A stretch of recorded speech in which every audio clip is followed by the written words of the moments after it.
Hello friends, learn 24 academy में आपका स्वागत है। चैनल को सब्सक्राइब करें, वीडियो को लाइक एंड शेयर करें। आ जाइए, देखिए हम पढ़ रहे हैं आज से अंतरिक्ष विज्ञान, रिमोट सेंसिंग, सूचना प्रौद्योगिकी। ये जो रीट लेवल 2 का जो मेंस का एग्ज़ाम दे रहे हैं उनके लिए बहुत ज़्यादा इंपॉर्टेंट है, क्योंकि सीधा सीधा पॉइंट 6 में आप देख सकते हैं सूचना तकनीकी आपका सिलेबस में एक टॉपिक दे रखा है जो 10 नंबर का आएगा। ठीक है, इसमें आपसे पूछना जाएगा सूचना प्रौद्योगिकी आधार, उपकरण, अनुप्रयोग और सामाजिक प्रभाव। तो आपको ये सब बहुत अच्छे से तैयार करने हैं।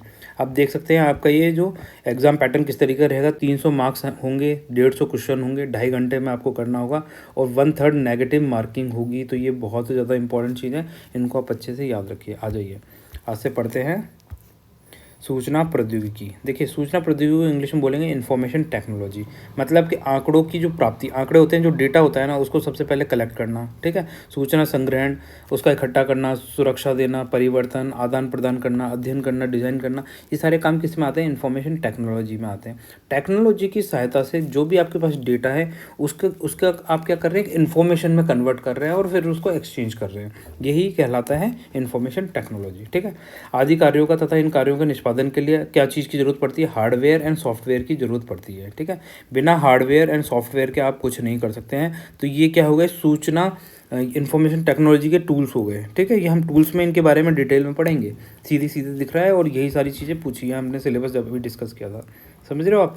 सूचना प्रौद्योगिकी वर्तमान समय में वाणिज्य और व्यापार का अभिन्न अंग बन गया है। ठीक है, तो कॉमर्स और ट्रेड में इसका सबसे ज़्यादा इस्तेमाल हो रहा है और संचार क्रांति के फलस्वरूप अब दूरसंचार को भी सूचना प्रौद्योगिकी का एक प्रमुख घटक माना जाता है। बहुत इंपॉर्टेंट फैक्टर बन गया अब दूरसंचार भी। ठीक है, और इसके साथ साथ क्या हो गया, ये एक उद्योग के तौर पर एक उभरता हुआ क्षेत्र है जो बहुत ज़्यादा इंपॉर्टेंट है आपके लिए। ठीक, आ जाइए, आप देखते हैं सूचना प्रौद्योगिकी का प्रभाव क्या है, इसके इम्पैक्ट पड़े हैं। देखिए, हमारी जो इकोनॉमी है थी अभी तक, कैसी इकोनॉमी है? वो सारी मैन्युफैक्चरिंग बेस्ड इकोनॉमी थी।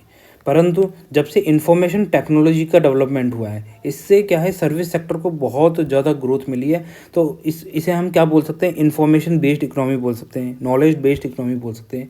कैसे? आज देखिए, आप है ना, आप इंडिया में बैठे हुए हैं और जबकि आपको सोमालिया, कोई भी पिछड़ा हुआ देश मान लीजिए, है ना, इथोपिया, सोमालिया, युगांडा, इनके बारे में आपको घर बैठे बैठे इन्फॉर्मेशन मिल रही है। या बहुत ज़्यादा डेवलप कंट्रीज़ की बात कर लीजिए, अमेरिका, यूके, जापान, इनकी बात कर लीजिए, वहाँ की इन्फॉर्मेशन ईजिली घर बैठे बैठे मिल रही है। तो इसने क्या कर दिया? इन्फॉर्मेशन टेक्नोलॉजी ने पूरी दुनिया को एक छोटे से गांव में कन्वर्ट कर दिया गया है, जिसकी इन्फॉर्मेशन आप घर बैठे बैठे आपको ईजिली मिल जा रही है। इसकी वजह से देखो बहुत सारी चीज़ें पॉसिबल हो पाई हैं, जैसे कि ई लर्निंग हो पाया। पहले आपको जैसे आपको पढ़ाई लिखाई करने के लिए घर गांव छोड़कर शहरों की तरफ जाना पड़ता था। आज घर बैठे बैठे वो सारी एक्सेस कर सकते हैं वो सारी चीज़ें ई लर्निंग के थ्रू। बहुत सारे प्लेटफॉर्म हैं जो आपको हर एक चीज़ घर बैठे बैठे पढ़ा रहे हैं, है ना। तो यहाँ से आपके, और ये जिससे आपके क्या होगा, सेविंग्स हो रही है, बचत हो रही है और एजुकेशन बहुत ज़्यादा सस्ती हो गई है, आराम से एक्सेस की जा सकती है। तो इसका फ़ायदा किसको मिल रहा है? गरीबों को भी मिल रहा है, पिछड़े एरिया को भी मिल रहा है। साथ के साथ ई हेल्थ आया। ई हेल्थ में आप क्या कर सकते हैं? जैसे घर बैठे बैठे आप कहीं भी विदेश के किसी डॉक्टर से कंसल्ट कर सकते हैं, अपनी समस्या का निवारण घर बैठे बैठे पता चल जाएगा, है ना। आप अपनी समस्या जान सकते हैं घर बैठे बैठे, आपको पता चल जाता है कि यार मेरे को ये प्रॉब्लम हुई है, ये चीज़ हो रही है, ये नहीं है ना। तो ये सब किसकी वजह से हो पा रहा है? ये इन्फॉर्मेशन टेक्नोलॉजी की वजह से हो पा रहा है ना। इतने सारे प्लेटफॉर्म्स हैं, वहाँ से आपको सारी चीज़ें ईजिली एक्सेस हो पा रही। ई कॉमर्स हो गया, घर बैठे बैठे आप कोई भी चीज़ मंगाइए, ट्रेड करिए, व्यापार करिए। ट्रेडर्स के लिए फ़ायदा हो रहा है, कंज्यूमर्स के लिए फ़ायदा हो रहा है, इनको चीप रेट पे वो वही प्रोडक्ट गांव में भी मिल जा रहा है जो शहरों में अवेलेबल था बस, है ना। तो ट्रांसपोर्टेशन का कॉस्ट कम हो गया, बहुत सारी चीज़ें, बहुत फ़ायदा हो रहा है। सरकार प्रशासन भी ई गवर्नेंस के थ्रू अपनी स्कीम्स, अपनी पॉलिसीज़ लोगों तक पहुंचा रही है ना। रिसर्च एंड डेवलपमेंट में फ़ायदा मिल रहा है, एक दूसरे से कनेक्ट हो पा रहे हैं ईजिली, है ना। धर्म, इनका हम क्या कर सकते हैं? प्रचार कर सकते हैं, बारे में बता सकते हैं, बहुत सारी चीज़ें कर पा रहे हैं। ये सब इन्फॉर्मेशन टेक्नोलॉजी की वजह से ही पॉसिबल हो पा रहा है। आज ये नेक्स्ट देखते हैं, सूचना प्रौद्योगिकी, इन्फॉर्मेशन टेक्नोलॉजी के महत्व, इंपॉर्टेंस क्या है। अभी हमने देखा सर्विस सेक्टर के जो बेस है वो क्या चीज़ है। इन्फॉर्मेशन टेक्नोलॉजी की वजह से सर्विस सेक्टर की बहुत तेज़ी से ग्रोथ हुई है ना, कुछ दशकों में ही। साथ के साथ है ना, पिछड़े देशों का सामाजिक, सोशल एंड इकोनॉमिक डेवलपमेंट किया जा सकता है। जब उनके पास नॉलेज होगी तो वो सीख सकते हैं कि वो क्यों पिछड़े हैं, वो अपने रिसोर्सेज का फुल यूटिलाइजेशन कर सकते हैं, है ना। गरीब जनता को अगर सूचना मिल जाए तो वो अपने लिए सोच सकते हैं कि उनके लिए क्या बेनिफिशियल है, पढ़ना लिखना ज़्यादा बेनिफिशियल है या फिर ये कचरा बीनना या भीख मांगना ही बेनिफिशियल है ना। जब उनके पास इन्फॉर्मेशन होगी, उनको पता होगा कि आज हम पढ़ाई करेंगे तो आज कल को हमारी नौकरी लग सकती है, हम थोड़ा सा संपन्न हो जाएंगे, तो उन्हें भीख नहीं मांगनी पड़ेगी, है ना। आ जाइए नेक्स्ट। देखिए एम्पावरमेंट, सूचना तकनीक, इंफॉर्मेशन टेक्नोलॉजी से क्या हुआ है, लोग एम्पावर हुए, उनके पास नॉलेज है तो वो खुद का बिजनेस कर पा रहे हैं, खुद की डेवलप कर पा रहे हैं, सेल्फ डेवलपमेंट हो रहा है। इससे क्या हो रहा है, प्रशासन और सरकार में ट्रांसपेरेंसी आ रही है, भ्रष्टाचार कम हो रहा है। कैसे कम हो रहा है, जब आपको पता है कि आप क्या करेंगे, मोबाइल खोलेंगे, मोबाइल में देखेंगे, गवर्नमेंट की साइट पे जाएंगे, साइट में डालेंगे कि इस पर्टिकुलर फॉर्म की क्या फ़ीस है, तो आपको घर बैठे बैठे फ़ीस पता चल जाएगी। ट्रांसपेरेंसी आ गई, इससे भ्रष्टाचार कम हो गया। अब जैसे मान लीजिए 100 रुपये फ़ीस है, तो कोई आपसे इससे 200 रुपये नहीं मांग सकता।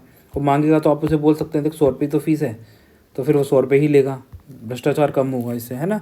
इसका प्रयोग और किस चीज़ में हो सकता है, इसके और अन्य फ़ायदे जैसे नीति निर्धारण में, योजना बनाने में, निर्णय लेने में, डिसीजन मेकिंग में बहुत फ़ायदे हो रहे हैं, है ना। इससे हम एम्प्लॉयमेंट जनरेशन में बहुत फ़ायदा हो रहा है। साथ के साथ सरकारी नीतियों का असरदार बनाने में काम आ रही हैं, क्योंकि देखो इससे क्या ट्रांसपेरेंसी आ रही है और करप्शन क्या हो रहा है, कम हो रहा है। साथ ही लोकतांत्रिक डेमोक्रेटिक वैल्यूज़ एस्टेब्लिश की जा सकती हैं। आ जाइए नेक्स्ट। भारतीय वैज्ञानिकों द्वारा कौन सा सुपर कंप्यूटर विकसित किया गया था, बताइए। इसका आंसर आप कमेंट सेक्शन में लिखिए। तो इसका आंसर है परम। ठीक है, आ जाइए। वीडियो को लाइक एंड शेयर करें और चैनल को सब्सक्राइब करें। आ जाइए एक क्वेश्चन देखते हैं जाते जाते। तो बताइए, बाबा साहब मतलब BR अम्बेडकर ने, ठीक है, कौन से आर्टिकल को ये कहा था soul of the Indian constitution. ठीक है, किस आर्टिकल को कहा था। ऑप्शन देता हूँ। पहला आर्टिकल 21, दूसरा ऑप्शन है आर्टिकल 32, तीसरा ऑप्शन है आर्टिकल 44 और फोर्थ ऑप्शन है आर्टिकल 22। ठीक है, बताइए, आपके सामने ये ऑप्शन है, तो आपको इसका आंसर देना है कि बाबा साहब अम्बेडकर जी ने इनमें से किस आर्टिकल के बारे में कहा था कि ये कॉन्स्टिट्यूशन की आत्मा है, सोल ऑफ द कॉन्स्टिट्यूशन है, कौन से आर्टिकल को कहा था। ठीक है, तो इसका आंसर आप कमेंट सेक्शन में लिखिए। तब तक के लिए बाय।